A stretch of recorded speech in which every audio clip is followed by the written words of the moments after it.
Hello students, welcome to Clara classes.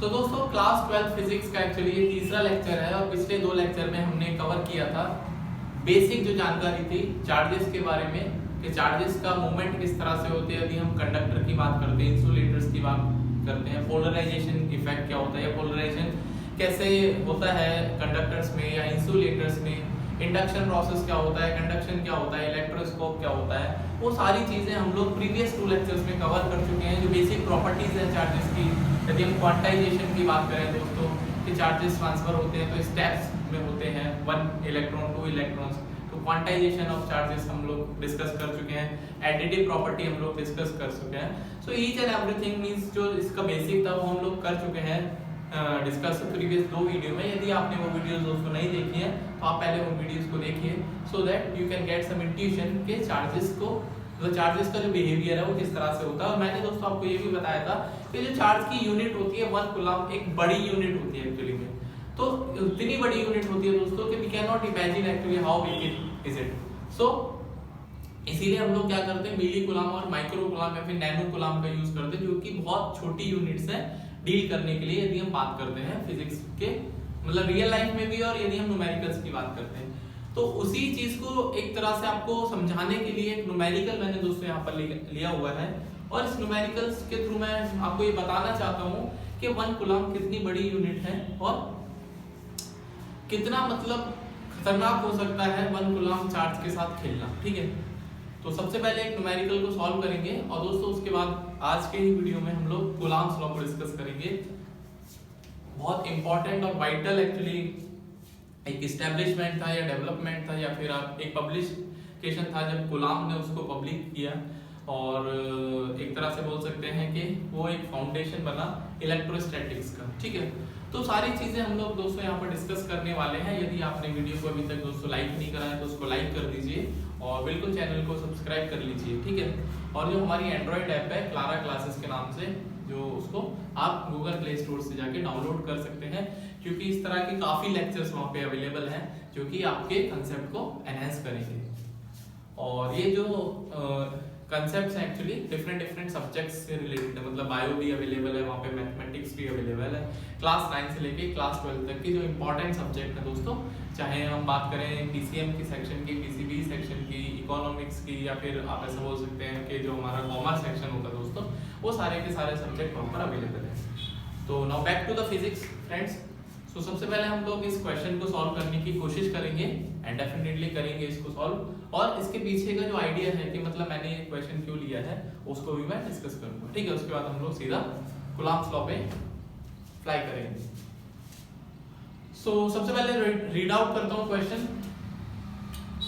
Question दोस्तों बड़ा simple सा है कि यदि 10 की पावर 9 इलेक्ट्रॉन्स किसी बॉडी से मूव आउट होते हैं एवरी सेकंड, ठीक है, तो 1 कूलम चार्ज मूव आउट होने में कितना समय लगेगा। ठीक है, यदि आप दोस्तों इसको खुद से सॉल्व करना चाहते हैं तो आप वीडियो को पॉज कर सकते हैं और जब सॉल्व हो जाए तो कंटिन्यू करना वीडियो, और यदि आप चाहते हैं कि मैं सॉल्व करूं तो डेफिनेटली आप मेरा सॉल्यूशन यहाँ पे देख सकते हैं। ठीक है, अब दोस्तों मैं यदि गिवन डेटा की बात करूं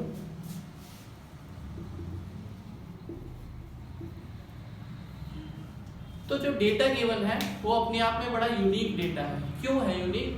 क्योंकि 10 की power 9 it is not a small number, it is a very big number, और इतना बड़ा नंबर है कि हम लोग इसको जनरली बोलना या लिखना भी प्रेफर नहीं करते हैं। ठीक है, हम लोग 100, 1000, लाख, 1 करोड़ तक मतलब लिख पाते हैं ज्यादातर। ठीक है, तो इतना बड़ा कोई नंबर है और 1 सेकंड में हम लोग क्या कर रहे हैं, इसको मूव आउट कर रहे हैं 1 सेकंड में, सिर्फ मात्र 1 सेकंड पता भी नहीं चलता।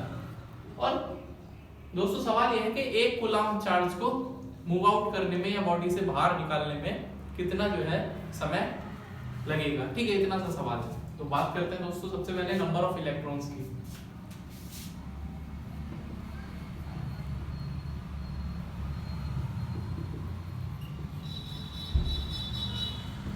तो कितने इलेक्ट्रॉन दोस्तों मूव आउट हो रहे हैं, जिसको हम n लिख रहे हैं, 10 की पावर 9 इलेक्ट्रॉन। ठीक है, तो हमें पता है चार्ज ऑन एन इलेक्ट्रॉन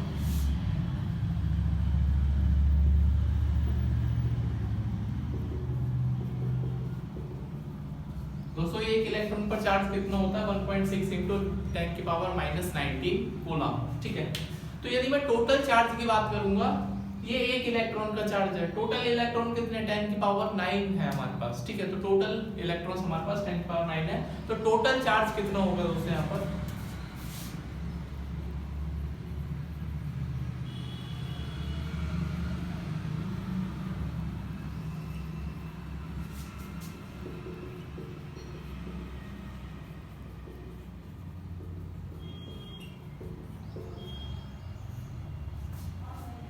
तो दोस्तों टोटल चार्ज कितना होगा, दैट इज 1.6 इंटू 10 की पावर 10 कूलम, ठीक है। ये दोस्तों हमें टोटल चार्जेस को क्या करना है, एक्सट्रैक्ट करना है, ठीक है। तो अब हम बात करते हैं कि एक कूलम पे कितना समय लगेगा। तो हमें पता है दोस्तों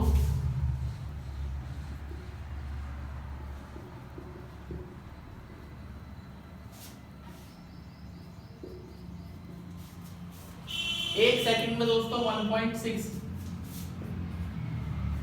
1.6 इंटू 10 की पावर 10 कूलम हम लोग बाहर निकाल रहे हैं एक सेकंड में, ठीक है।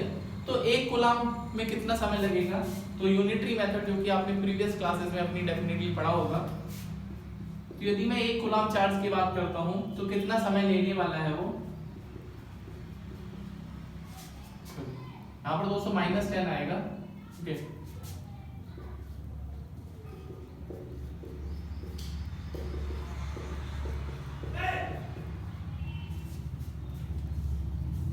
So we have seen that total number of seconds कितने निकलेंगे 10 की power 11 divided by 16, and if we convert this second into minutes, then hour, then days, and then finally reaching to the years, then you will be surprised to know that the total years to transfer or to move out 1 coulomb of charge will be approximately equals to,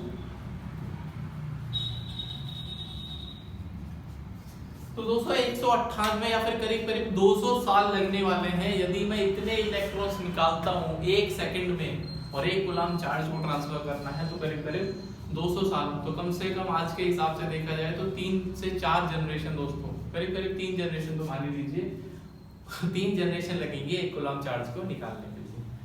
तो आप imagine कर सकते हैं कि 1 coulomb कितनी बड़ी unit है। तो उम्मीद करता हूं कि 1 कूलम एक कितनी बड़ी यूनिट है आप समझ गए होंगे। अब हम दोस्तों बात करते हैं आगे कूलम्स लॉ की, ठीक है। तो you can note it down और you can take the screenshot.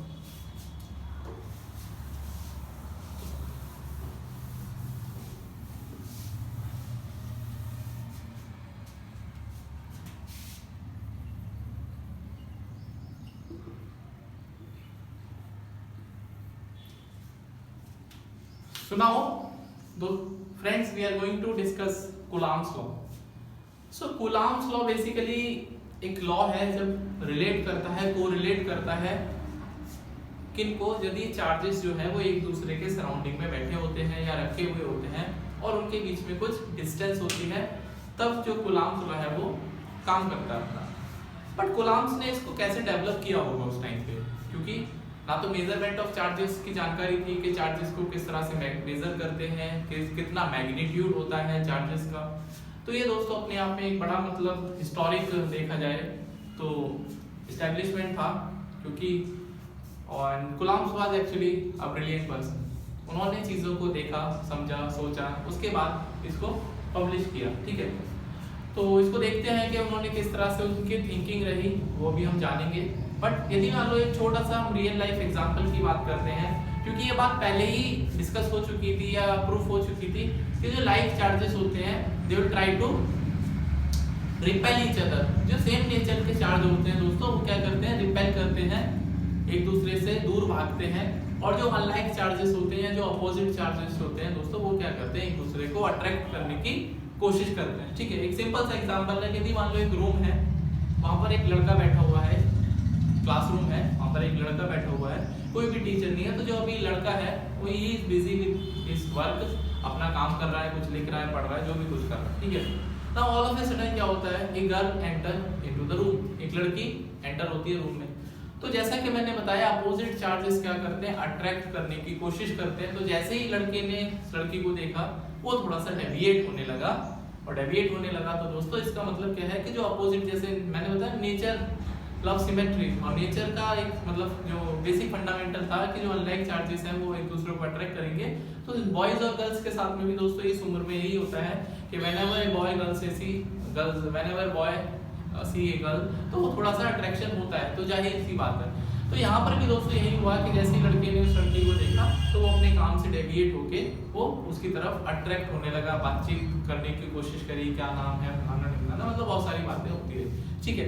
तो यही दोस्तों यहाँ पर भी हुआ है, कुलाम्स लॉ ने भी इसी बात को जाहिर किया कि, और यदि मान लो वहाँ पर दोस्तों कमरे में लड़का एंटर होता तो कोई ज़्यादा खास बातचीत नहीं होती, दोनों एक दूसरे से बैठे रहते हैं, ठीक है। तो यही वो कुलाम्स लॉ भी यही बताता है कि जो सेम चार्जेस होते हैं, सेम पोलैरिटी के जो चार्जेस होते हैं, उनके बीच में दोस्तों रिपल्सिव फोर्स होती है, they will try to push each other and when the charges are of different polarity और opposite polarity they will try to attract each other, ठीक है।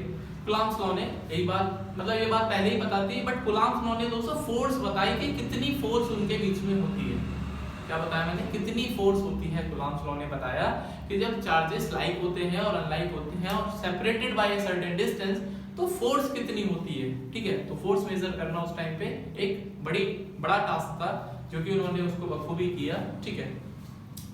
तो यदि मैं उनके थिंकिंग अप्रोच की बात करूं दोस्तों, तो सबसे पहले मान लो मैग्नीट्यूड तो पता नहीं था कितना चार्ज है, ठीक है। तो उन्होंने क्या किया, उन्होंने एक मेटेलिक स्फीयर कंसीडर करा जिस पर दोस्तों चार्ज Q था, ठीक है। Q कितना भी हो सकता है, मैग्नीट्यूड की जरूरत नहीं है, बट इतना था कि चार्ज है, ठीक है। अब क्या हुआ दोस्तों, उन्होंने एक और सिमेट्रिक मेटेलिक स्फीयर लिया और इसको क्या किया, इसको इससे चार्ज करने की कोशिश करी, ठीक है। ये हम पहले ही पढ़ चुके हैं इंडक्शन और कंडक्शन प्रोसेस से। तो चार्ज क्या है दोस्तों, क्या हो जाएगा, इक्वली, क्योंकि ये दोनों बॉडी क्या है दोस्तों, सिमेट्रिक है, बिल्कुल रेडियस सेम है, metallic sphere same to same, मतलब इनका वॉल्यूम है, सरफेस एरिया बिल्कुल एक दूसरे की कॉपी है या फिर कॉन्ग्रुएंट है एक्चुअली, अगर हमें बोला जाए। तो जो चार्ज दोस्तों जो Q था, अब क्या हो जाएगा, वो Q/2 हो जाएगा, ठीक है। तो चार्ज दोस्तों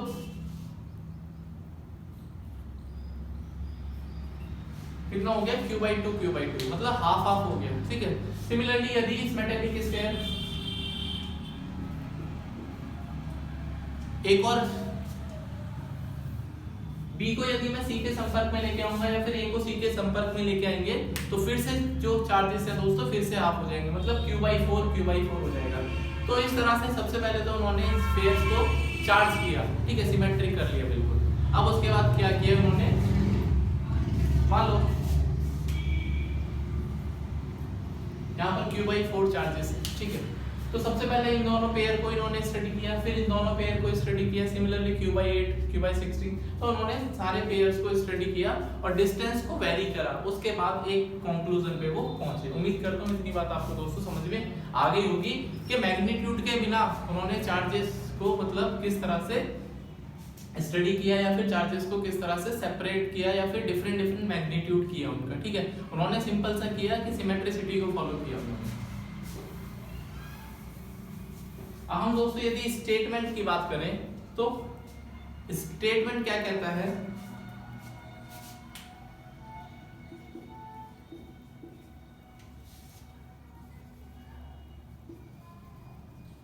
कि जो कूलाम फोर्स है that is force when the two charges are placed in the vicinity of each other or nearby each other, then it is directly proportional to the product of charges.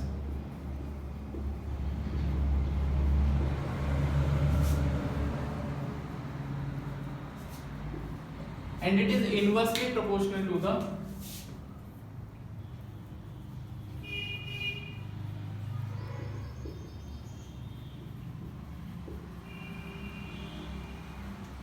Square of distance between them, ठीक है। तो एक picture थोड़ा सा बनाने की कोशिश करते हैं, मान लेते हैं दोस्तों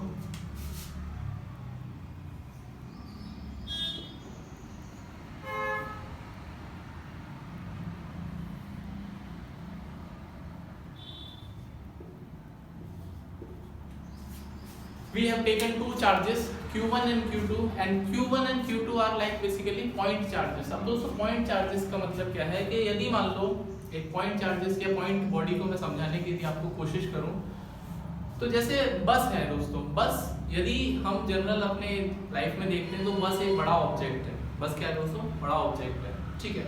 अब यदि मान लो दोस्तों बस को हम इतनी बड़े स्पेस में देखते हैं, लाइक यदि मैं बस को यूनिवर्स के रेस्पेक्ट में देखता हूँ दोस्तों, तो बस will be like a very tiny object. बस will be like friends very tiny object. तो सराउंडिंग्स के रेस्पेक्ट में यदि हम किसी चीज को देखते हैं तो साइज जो है वो एक्चुअली में डिफाइन कर पाते हैं, ठीक है। मेरी बात समझ गए होंगे कि यदि मैं निडल की बात करता हूँ, घर में मतलब एक निडल होती है, सुई, ठीक है। तो यदि हम अपने सराउंडिंग के रेस्पेक्ट में या घर में या हम अपनी बॉडी के रेस्पेक्ट में देखते हैं तो हम सुई में धागा पिरोते हैं।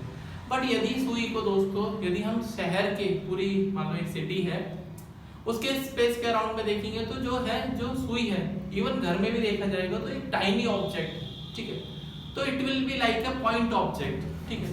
तो सेम दोस्तों जो Q1 Q2 है they are behaving like a point object. वो कब पॉइंट ऑब्जेक्ट की तरह बिहेव करेंगे? When the distance between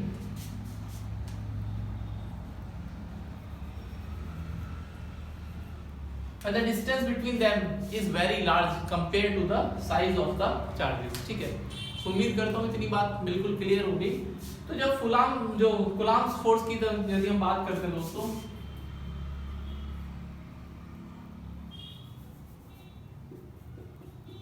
FC से इसको रिप्रेजेंट करते हैं। So as per the definition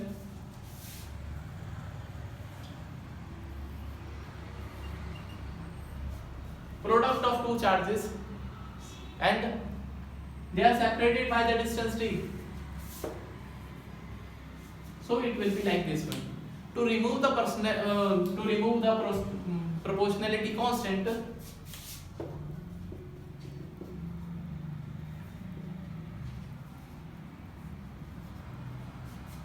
and more precisely if we go by the definition,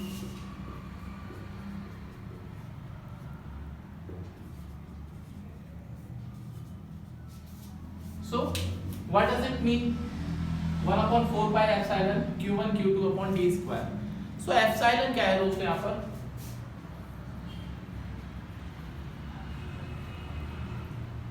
It is called the permittivity of the free space vacuum or air actually.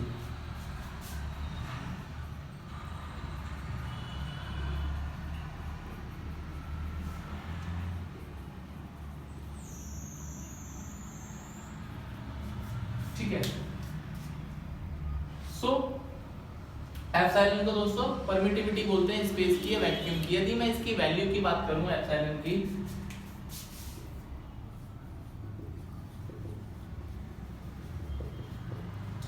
और unit क्या निकल के आ जाएगी दोस्तों यदि मुझे इसको निकालना है, दैट इज यदि मुझे एप्सिलॉन को निकालना है तो coulomb square. So this is the value of epsilon, that is 8.854 into 10 power 12 coulomb square Newton inverse meter square or meter inverse square. Okay. So now this is the value of epsilon, and if we talk about the k, if we talk about the value of k, then it will comes out to be, it will comes out to be 9 into 10 power 9, and if we take the unit also then k will be Newton meter square divided by Coulomb square. So I hope friends it is clear to you that when the two charges, now we have taken the charges, now polarity is same, means they are of same nature. Now whether you can consider them positive or negative, but the result of Coulomb law is actually applicable to all the nature of charges, whether you are taking plus charges at the one end and negative charges at the one end. Okay, so it is actually 9 into 10 power 9, that is the value of k. Now if we talk about the force that is between the charges which are of magnitude 1 coulomb. Okay, मैंने अभी आपको 1 coulomb बताया कितनी बड़ी unit है। तो दोस्तों यदि हम उसकी बात करेंगे कि यदि 1 कूलम्ब चार्जेस को हम 1 मीटर की सेपरेट डिस्टेंस पे रखते हैं, 1 मीटर की डिस्टेंस पे रखते हैं तो कितनी फोर्स डेवलप होगी।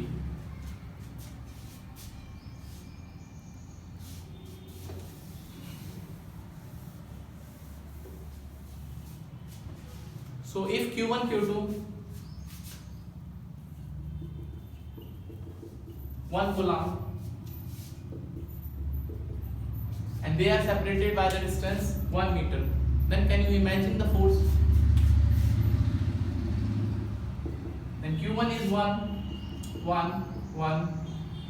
Newton. So I have already informed you that the value of K is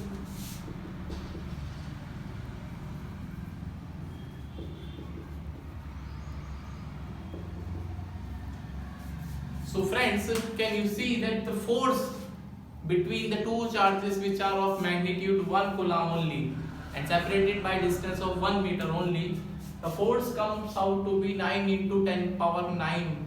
The order of actually it is giga. So 9 giga Newton. If I am not wrong, giga, yes, giga. So it is actually 9 into 10 power 9 Newton. So it is a very large force, ठीक है। तो दोस्तों ये था Coulomb's law का एक overview, जिसमें मैंने आपको बताने की कोशिश करी कि यदि हमारे पास चार्जेस जो कि सेपरेट करते हैं डिस्टेंस पर, तो किस तरह से उनमें फोर्स एस्टैब्लिशमेंट होती है, कैसे उनका मैग्नीट्यूड डेवलप, मतलब मैग्नीट्यूड निकाल सकते हैं फोर्स का यदि वो सेपरेट करते हैं डिस्टेंस से। और उसमें इंपॉर्टेंट दोस्तों ये भी होता है कि जो चार्जेस हैं वो एयर में रखे हैं तो फोर्स जो है वो कुछ और होगी। यदि मैं दोस्तों एयर की जगह यहाँ पर वाटर रखूंगा या किसी और मीडियम को रखूंगा, नॉन कंडक्टिंग मीडियम को, तो वहाँ पर दोस्तों क्या हो जाएगा कि वहाँ पर जो फोर्स है वो वेरी करेगी। अब बढ़ेगी घटेगी वो हम अभी आगे जानेंगे, बट इतनी बात ये भी क्लियर है कि यदि हमने परमिटिविटी ऑफ फ्री स्पेस या एयर लिया है तो इस बात का बिल्कुल सा क्लियर है कि यदि मैं इस परमिटिविटी को किसी मीडियम से रिप्लेस करूंगा तो डेफिनेटली क्या है दोस्तों, फोर्स जो है वो बढ़ेगी घटेगी, वो हम आगे वाले सेक्शन में कवर करने की कोशिश करेंगे। तो आई थिंक ये जो ओवरव्यू था अभी तक आपको समझ में आ गया होगा। और एक और बात दोस्तों मैं यहाँ पे बता दूं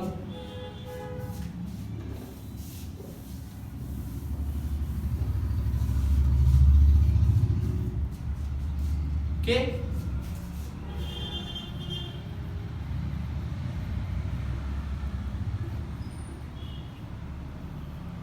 कूलॉम्स लॉ दोस्तों क्या है, कंजर्वेटिव फोर्स है। अब कंजर्वेटिव फोर्सेस क्या होती हैं, कैसे उनको आइडेंटिफाई करते हैं। आपने ग्रेविटेशन लॉ पढ़ा होगा, जहाँ पे मासेस जो है वो यदि सेपरेट करते हैं तो वहाँ भी फोर्स क्या होती है, डेवलप होती है, और वो फोर्स हमेशा रिपल्सिव इन नेचर होगी बिकॉज मासेस जो है वो सेम नेचर के होते हैं।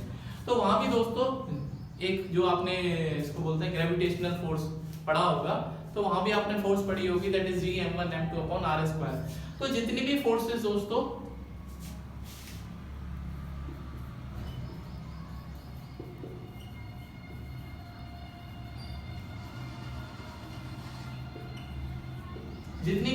दोस्तों इनवर्स स्क्वायर लॉ को फॉलो करती है वो सारी की सारी कंजर्वेटिव फोर्सेस होती हैं, ठीक है, कंजर्वेटिव फोर्सेस होती हैं।